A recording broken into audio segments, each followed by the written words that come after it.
conservation of momentum is also very important. Conservation of momentum.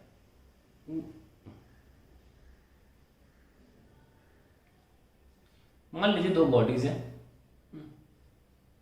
हमें touch नहीं कराया इनको, टच कराते तो एक्शन रिएक्शन भी लिख सकते थे जो इन पे अभी एक्ट कर रहे हैं। अगर टच नहीं कराते तो चलो ग्रेविटेशन फोर्स तो लग ही रहा है, ये बॉडी वन ये बॉडी टू, तो हम बोल सकते हैं force on one due to two vector form में, और ये लिख सकते हैं force on two due to one vector form में, क्योंकि ग्रेविटी फोर्स तो अट्रैक्टिव होता है, सबको पता है। तो हम लिख सकते हैं F12 क्या है,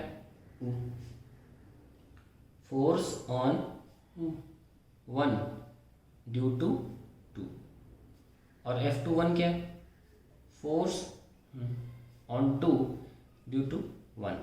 अगर इसको वेक्टर फॉर्म में खोल के लिखें तो क्या लिखेंगे, F i क्या, क्योंकि राइट साइड है, और F21 क्या लिखेंगे, F माइनस आई क्या, क्योंकि लेफ्ट साइड है। होगा ये बराबर, क्योंकि ये भी एक्शन रिएक्शन का पेयर बनाते हैं।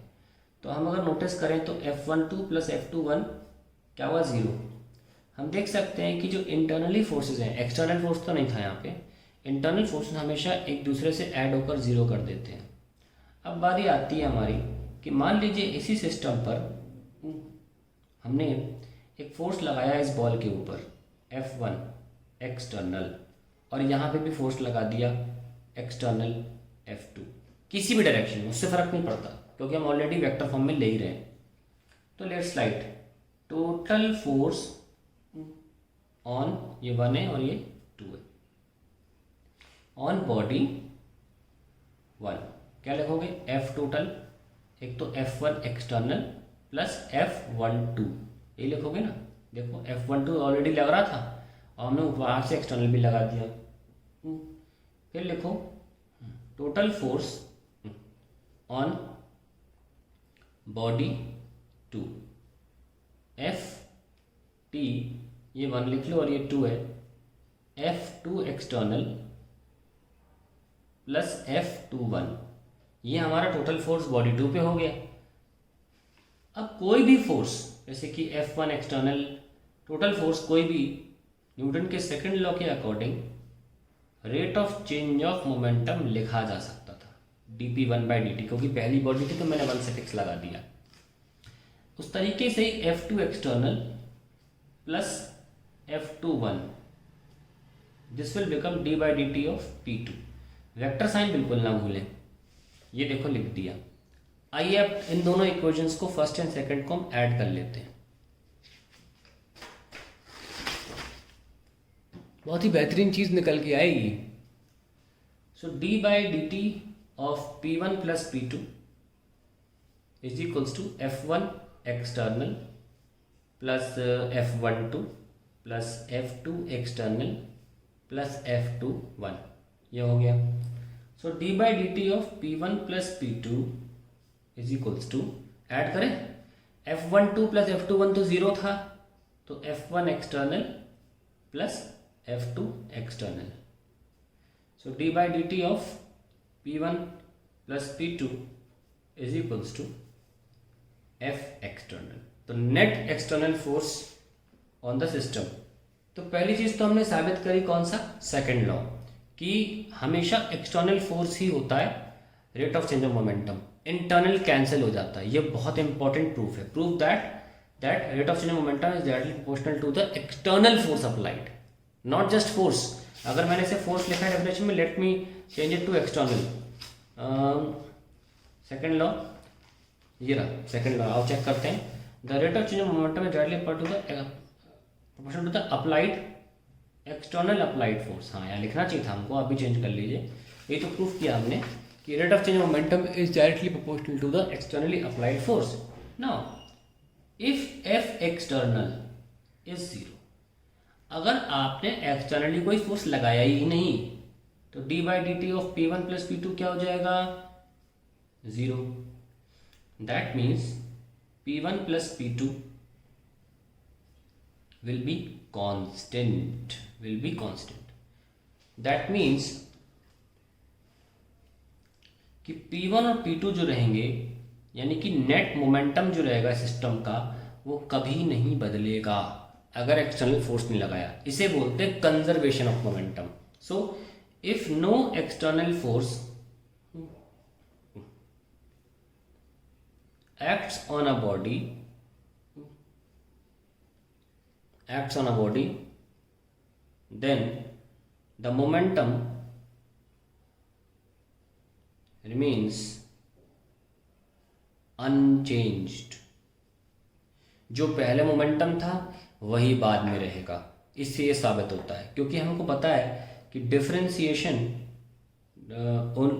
dy बाई डी एक्स अगर ज़ीरो है तो ज़ीरो तभी आएगा जब ये y कांस्टेंट क्वांटिटी हो। कांस्टेंट नहीं होगा तो ये नहीं आएगा। तो यानी कि अगर हमारा नेट मोमेंटम सिस्टम का हमारा जो पहले था इनिशियली और जो बाद में था वो हमेशा सेम रहता है। एग्जाम्पल के तौर पे देखते हैं, जो 9th में भी देखे होंगे, ये गन है, इसमें से बुलेट फायर होती है। जब बुलेट फायर हुई तो बुलेट का फोर्स यहाँ लगा और पीछे गन, तो ये तो इंटरनली डेवलप्ड फोर्सेस है ना, ये तो कैंसिल हो गए, ये तो आपने कैंसिल कर दिए। बाहर से तो कोई फोर्स आके बुलेट को निकाल नहीं रहा है, तो यहाँ पे एक्सटर्नल फोर्स क्या था,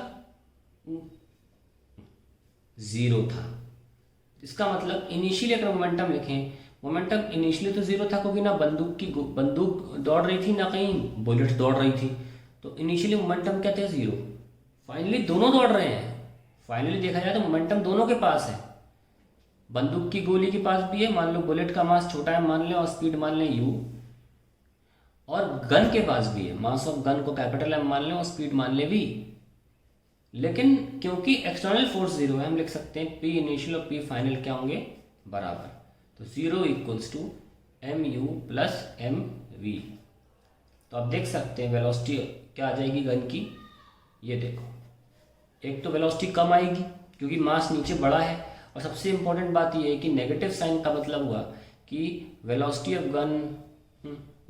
gun is in direction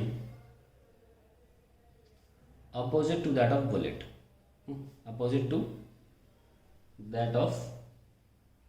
bullet, एक और एग्जांपल लेते हैं। मान लीजिए हमारे पास एक ये बम है, कोई भी विस्फोटक चीज़ है, और ये दो हिस्सों में टूट जाती है। किसमें, दो हिस्सों में। तो मान लीजिए एक हिस्सा यहाँ जाता है, तो दूसरा हिस्से को जाना पड़ेगा यहाँ पे। ऐसा नहीं हो सकता है किससे यहाँ चला जाए, किससे यहाँ चला जाए, क्योंकि मोमेंटम का कंजर्व रहना ज़रूरी है। क्योंकि पहले बम मूव नहीं कर रहा था, तो बम की जो भी एटम बम, जो भी हमने पटाखा ले लो दिवाली वाला, इनिशियल मोमेंटम ज़ीरो है, पर फाइनली देखो जैसे m1 u1 और ये क्या है m2 u2, फाइनली जो है मोमेंटम तो आया ना दोनों बॉडीज़ में। फाइनली क्या है m1 u1, और वेक्टर से किया करो, अब माइनस साइन अपने आप आ जाएगा m2 u2। तो इनिशियल और फाइनल मोमेंटम इसलिए आपका सेम होना चाहिए क्योंकि आपने बाहर से कोई फोर्स नहीं लगाया था, ये अपने ही अंदर अंदर फट गया। तो m1 u1 plus m2 u2 is equals to 0। तो आप देख सकते हैं कि m1 u1 इज माइनस का m2 u2, दोनों मोमेंटम एग्जैक्टली अपोजिट है। इसीलिए अगर बॉडी को यहाँ जाती है फट के, तो दूसरी बॉडी लेफ्ट ही जाएगी, एक दूसरे के 180 डिग्री अपोजिट ही जाएगी। इस पर कोई भी डाउट नहीं होना चाहिए हमें, ठीक है।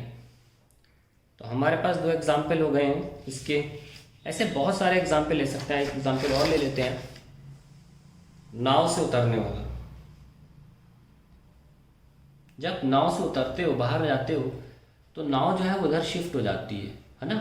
उसका भी सेम लॉजिक है, आप यहाँ जाओगे नाव यहाँ शिफ्ट हो जाएगी मोमेंटम कंजर्व रखने के लिए। इसको बनाने का फायदा नहीं, क्योंकि बिल्कुल एटम बम या बुलेट की तरह ही है। बस ये मैंने आपको एक कॉन्सिक्वेंस बता दिया, momentum conservation is extremely important and it says that whenever an external force applied on a body is zero, momentum of body will remain conserved, that is it will never change.